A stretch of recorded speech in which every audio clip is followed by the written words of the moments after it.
Министерката за финансии Нина Ангеловска 20 дена пред да го повлече последниот дел од парите во Евростандард знаела дека банката ќе пропадне.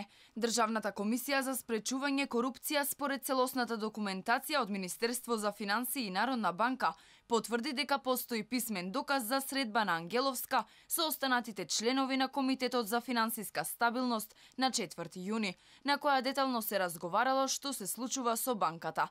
А по само 20 дена пријавила дека го подигнала последниот дел од нејзината заштеда од 250.000 евра. Од антикорупцијска велат дека не покренуваат санкции против министерката, а не било нивна надлежност кривично да ја гонат, иако сомнеш очигледно постои.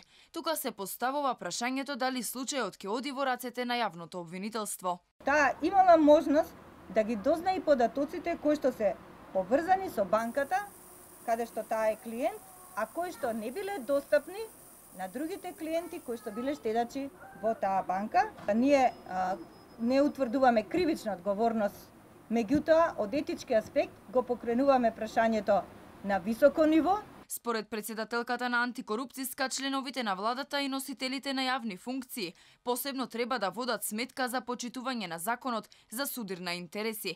Таа посочи дека законот за Народна банка предвидува одржување редовни состаноци на министерот за финансии со Комитетот за финансиска стабилност, а нивната комуникација е уредена со меморандум кој во април е дополнет и доуреден. Од Комисијата за спречување корупција ќе препорачаат да се доуредат прописите за соработка помеѓу Народната банка и Министерството за финансии и останатите регулаторни тела, како би се додале уредби со кои ќе се спречат можностите функционер да ги злоупотребува информациите за своји цели, како што е случајот со Ангеловска која доби предност во однос на другите штедачи во банката и ги повлече своите финансиски средства пред да пропадне.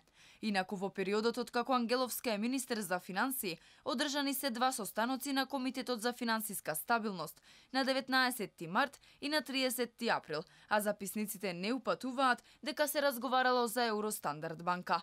Јавноста и сите клиенти на банката се револтирани дека министерката благодарение на нејзината позиција ја спасила својата заштеда знаејќи дека банката оди под стечај, додека сите други штедачи ги загубија парите и не знаат дали некогаш ќе можат да ги вратат.